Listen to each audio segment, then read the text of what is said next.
Selamat pagi anak-anak. Pagi, Pak. Oke, bagaimana kabar hari ini? Sehat, Pak. Oke, baik.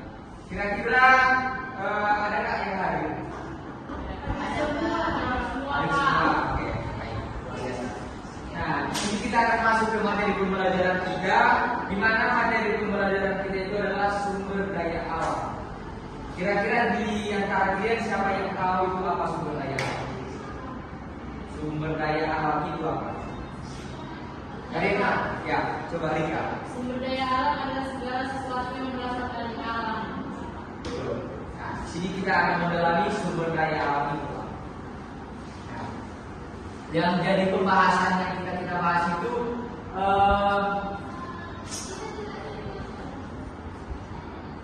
kenapa dulu?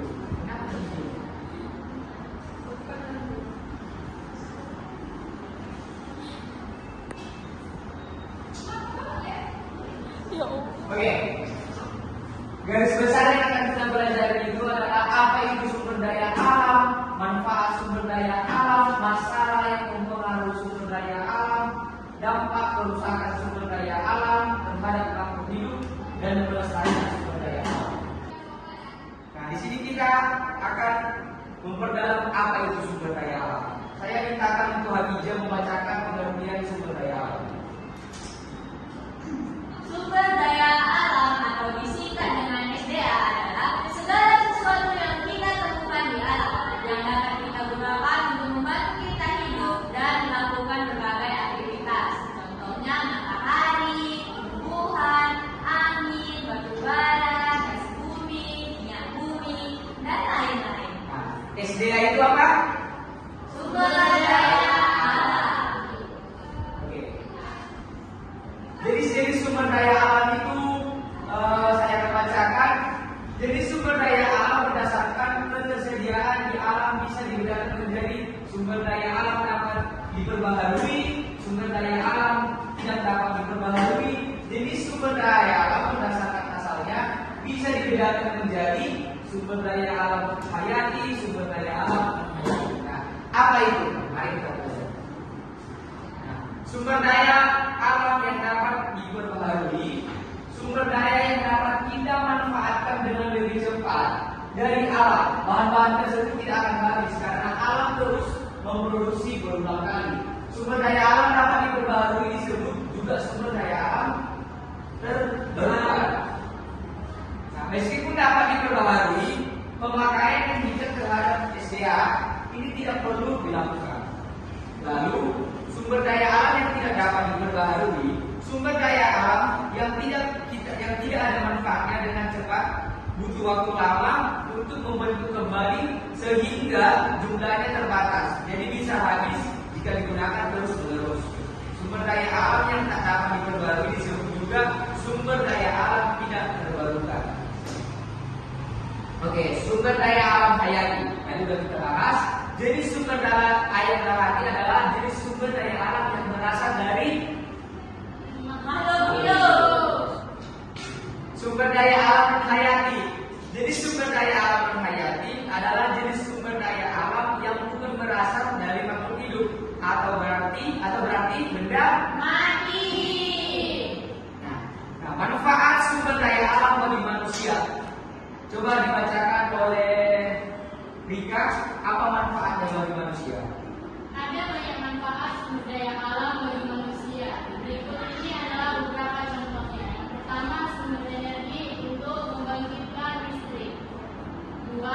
Bahan dasar pembuatan obat-obatan. 3. Sumber bahan bakar kendaraan. Ya, 4.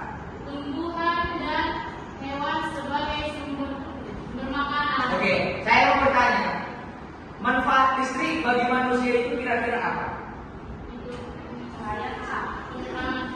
Nah, listrik itu digunakan untuk kebutuhan Hidup. itu adalah kebutuhan wajib atau kebutuhan apa? Kebutuhan wajib. Bahan dasar dari pembuatan obat-obatan. Nah, di sini siapa kira-kira sudah mengkonsumsi obat?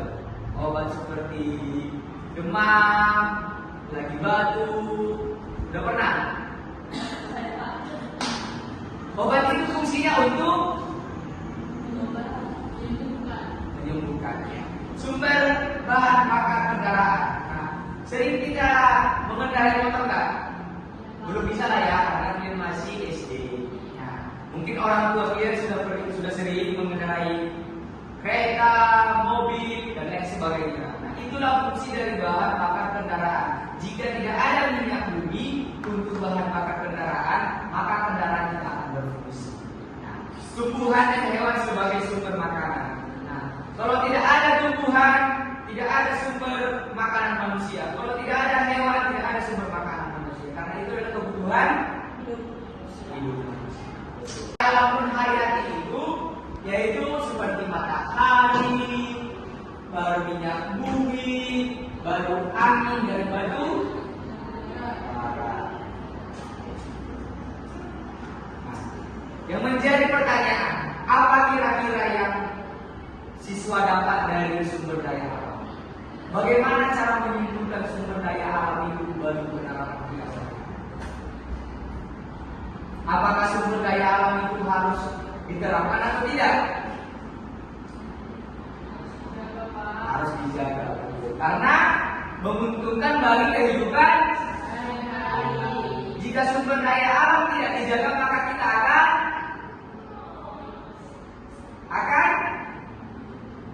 mati.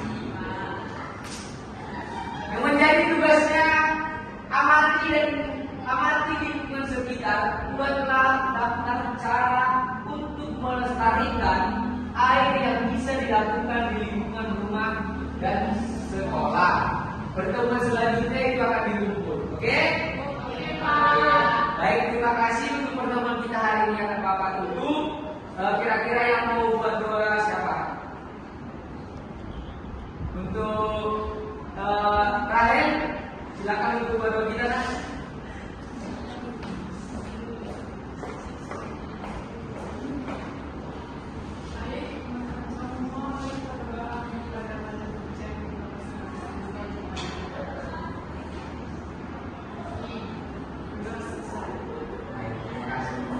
Sekian dan terima kasih pertemuan kita hari ini. Selamat siang.